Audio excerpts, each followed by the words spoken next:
almost there near the city of Baladeh. This is a very small town with only a few thousand people living here. Many of them are old men and women, and it's located in a very remote place in Alborz mountains. Even today with current paved roads and cars, it's not very easy to come here. And in ancient times, because it's located in very remote mountains, it was impossible for huge armies to come here. So after Arab invasion, many Sassanid princes and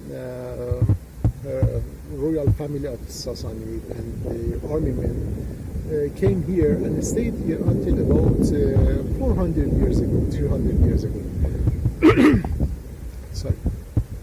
Until one of Sassanid princesses married to Shah Abbas the first, and this place attached to Safavid country. One of the most important historical sites here is a castle called Qaleye Pulad. Pulad in Persian means steel, and Qaleye Pulad means steel castle. People here, they are still active in making steel in traditional way, and they are producing some weapons still in the traditional way. You will see some living traditions here. They are producing poleaxes, they are producing some other weapons here. And here, this is the sign for the Castle of Pulad, Castle of Steel. Here I have arrived in the city of Baladeh. Here I'm in a tool shop. They are selling many modern tools and also traditional tools for different purposes. They have many different axes here, you see, and this is a relatively small axe used for breaking woods. These are farming tools for cutting grasses. And here, this one, they call it chuzandos. It means this is a tool for cutting small branches from trees, and actually it's a very effective self-defense weapon here as well. And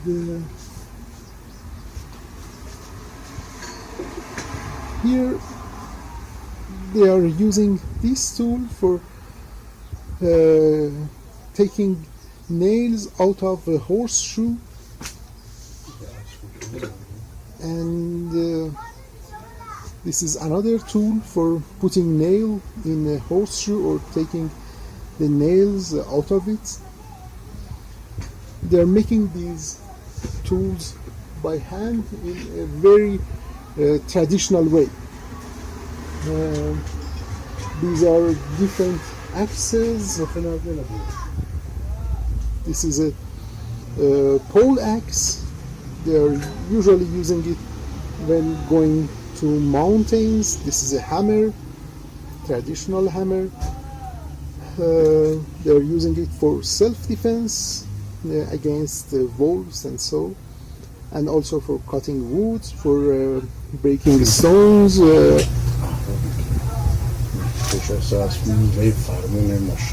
This is another tool. And interestingly, the way they are qualifying these tools. It's very traditional as well. They're qualifying them based on their sound. زحمتت نیست صداشو میشه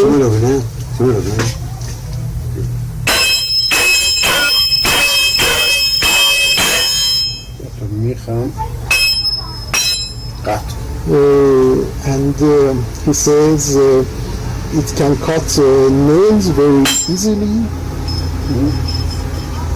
as you see. It's seal. It's water the seal. It's and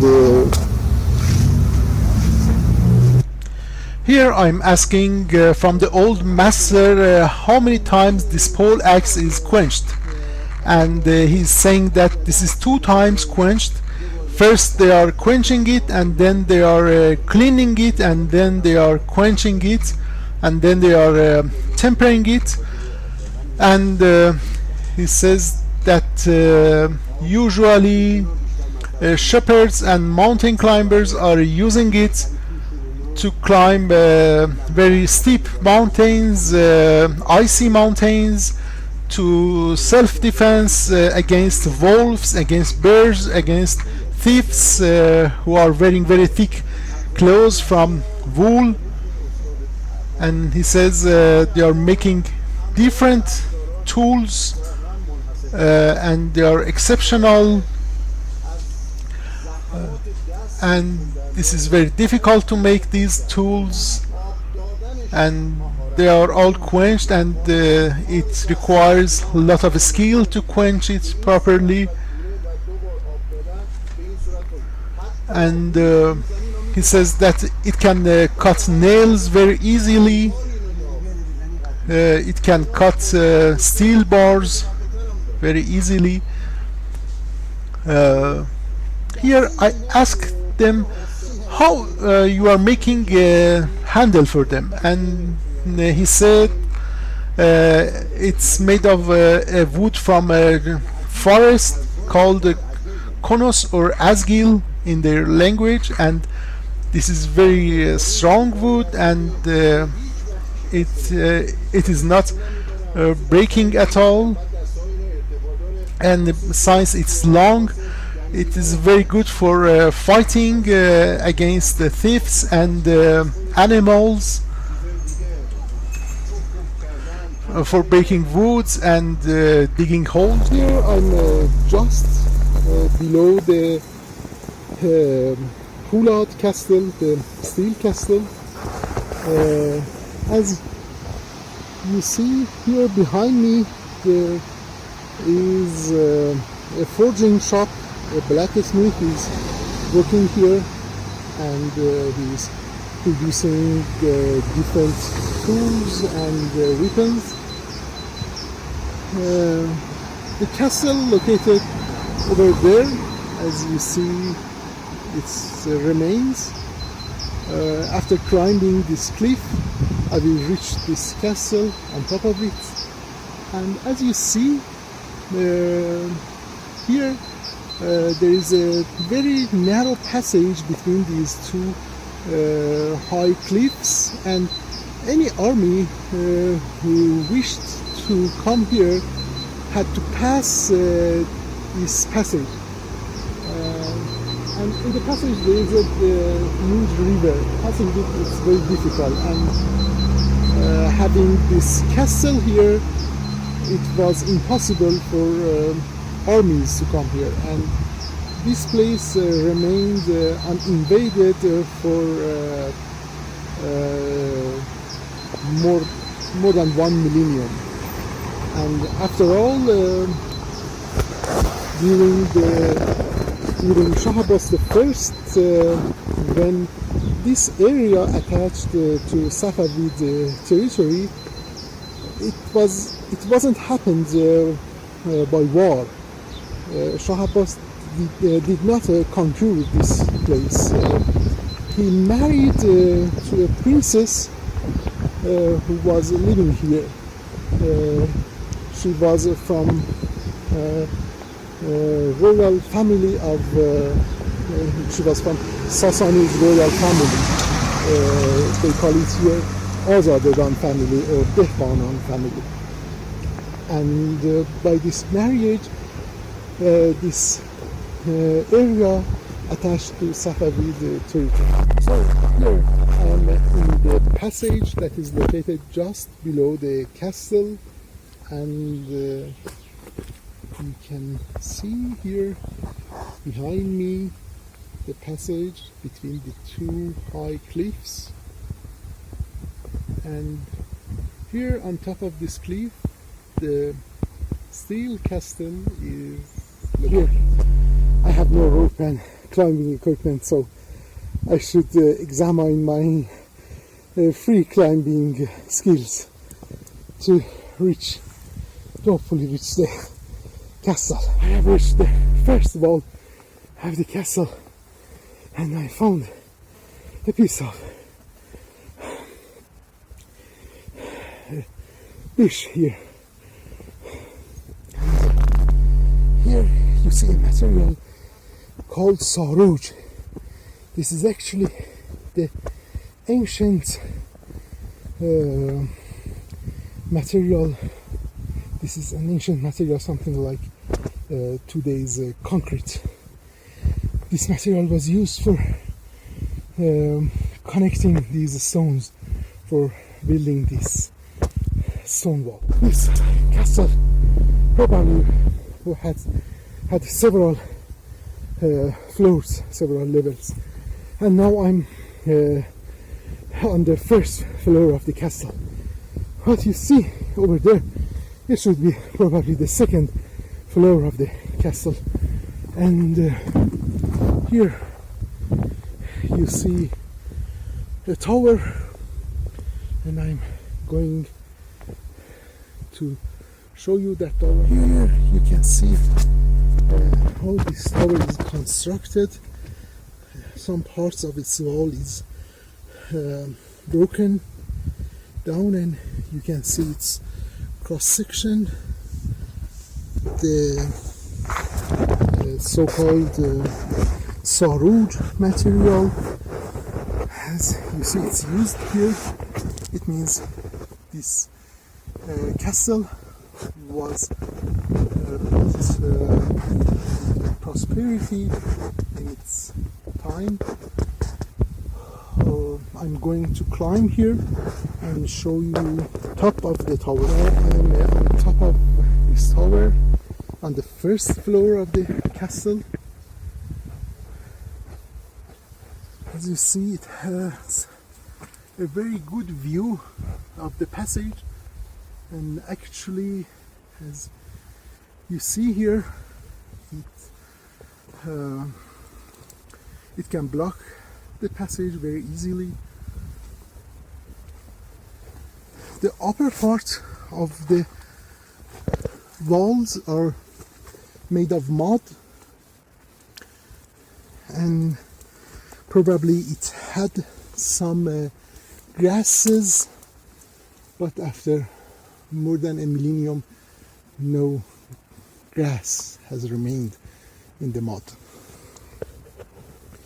The inner part of the walls, as you see, it's covered with the saruj as well. This is another sign of making this castle with a lot of prosperity in its time. And you see the second level of the castle over there. Also, there is a third level that I will show you hopefully. This is the remainings of another tower from the first floor, and you see the Baladeh town here. As you see over there, there is a gate for the castle. You see the gate is located there, and they have a well in stone for their water. Now I'm going to see how much of this well has remained.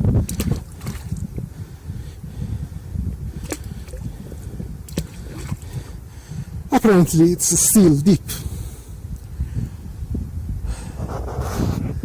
And now I'm going to finally reach the second floor. Just below the only entrance of the second floor, I have reached another cliff, and I should examine my free climbing again. So hopefully I still remember my free climbing skills. Okay, and again, some part of a dish. Apparently, there were some unofficial excavations. So here I've reached the only entrance of the second floor, as you see it here.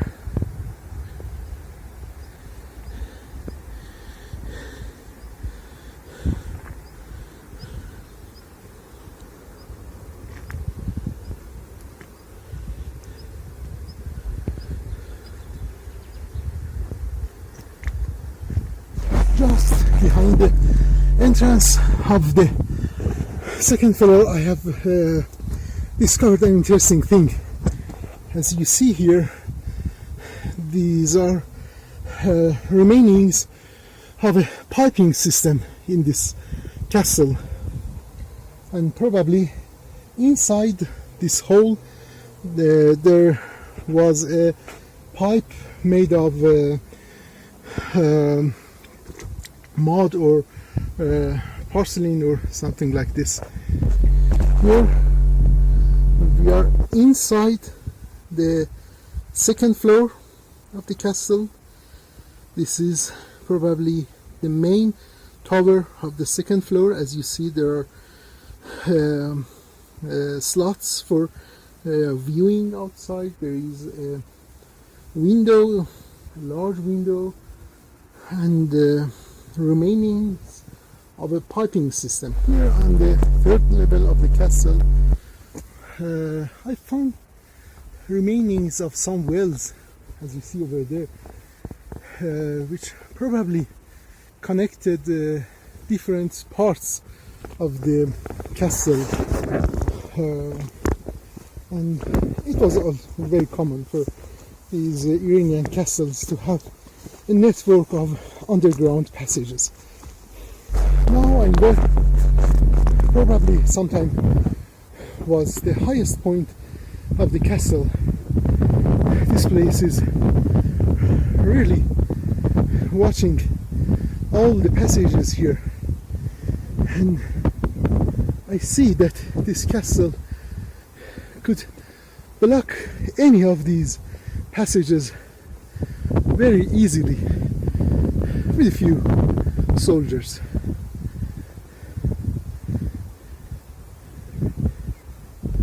For survived the Sassanid princess who survived the Arab invasion, it was a common tradition to make observatories on top of mountains. These observatories could alarm each other very fast. For instance,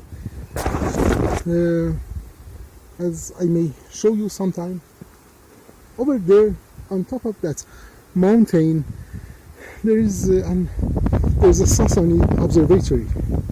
They could make fire in case of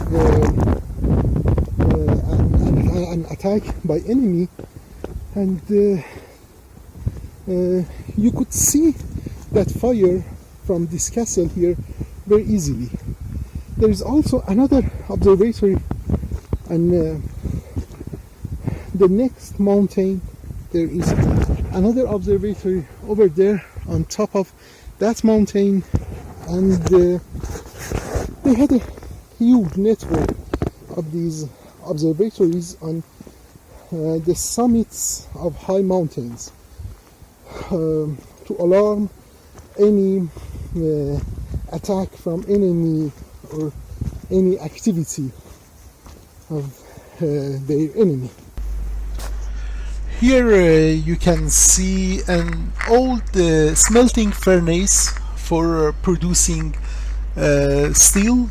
They are not using these furnaces anymore. They are usually these days buying steel ingots from market. However, until a few decades ago, they were frequently using these furnaces, and until Safavid and Qajar period, I guess there were many of these furnaces here in north of Iran to produce steel for cannons, for guns, previously for swords, axes, and so on. And as you see, the ceiling is quite black because of the smoke. And also near this castle, within 30 kilometers, you can find many coal mines and iron ore mines. Here I'm asking from this old person, what is this? And he says this is a poleaxe. And I asked how you are using it, and he says we are putting the handle in it, and when we are going with the cow or ship, this is with us, and we are defending ourselves against the wolves, bears, thieves, and so on. And this is very effective when the enemy is wearing thick clothes. Here I'm in a shop there who is selling equipments for horses. They are selling sticks, pack saddles, pincers for putting a horseshoe on horse hoof, and they have a special tool for cutting the extra parts of hoof. As you see here, they have hammers and pincers, and these are horseshoes, and these are nails for putting horseshoe on hoof.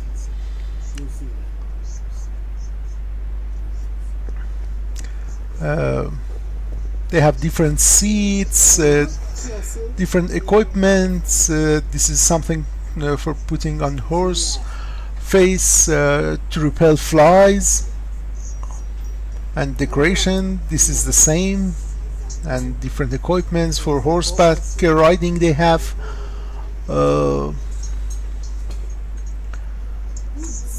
And since they do not have drills for drilling hole in horseshoe, they are using this equipment to make holes in the horseshoes.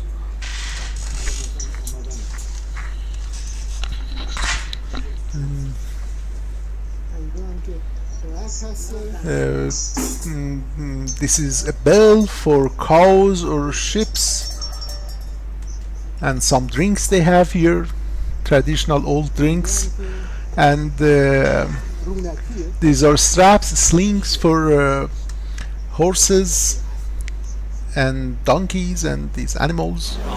Here forging, master tries to teach to my son how to forge a blade for himself.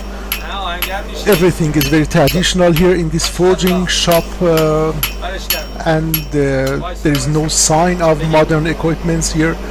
And these people are blacksmith for many generations, more than 10 generations probably.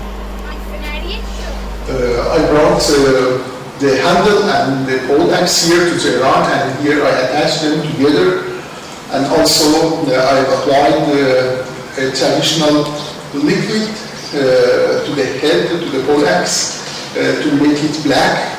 This liquid also makes a layer of iron oxide on the surface of the metal, so it's now to some degree resistant against the wearing, and also it's little harder. This is, I would say, quite a handy weapon, and it should be quite effective against an armored person. It has a good range, it has a long range, and its center of mass is here, and its center of percussion should be somewhere near its head on this axis. And the only drawback I can imagine for this weapon is that if your opponent be equipped with a sharp sword or something like this, then he can cut this handle with his weapon. And you cannot make this handle from iron.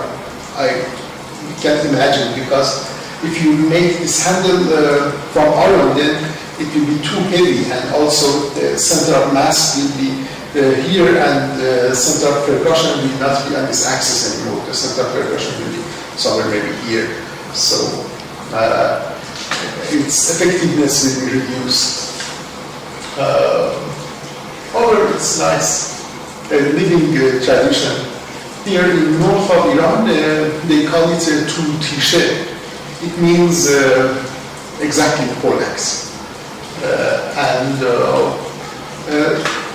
they said, as you heard, they said that they are using this weapon when they are when shepherds taking ships to the mountains, because possible thieves who are also shepherds, they are wearing very thick clothes made of wool, and a stick or a normal weapon, as they say, is not effective against such a person who wears a thick clothes from very thick wool, very hard and dense wool. But this one can penetrate that cloth very easily. They can also use this weapon against the wolf. They are using this for climbing. They are using this for gathering bushes and breaking woods. So this is a quite handy tool for them.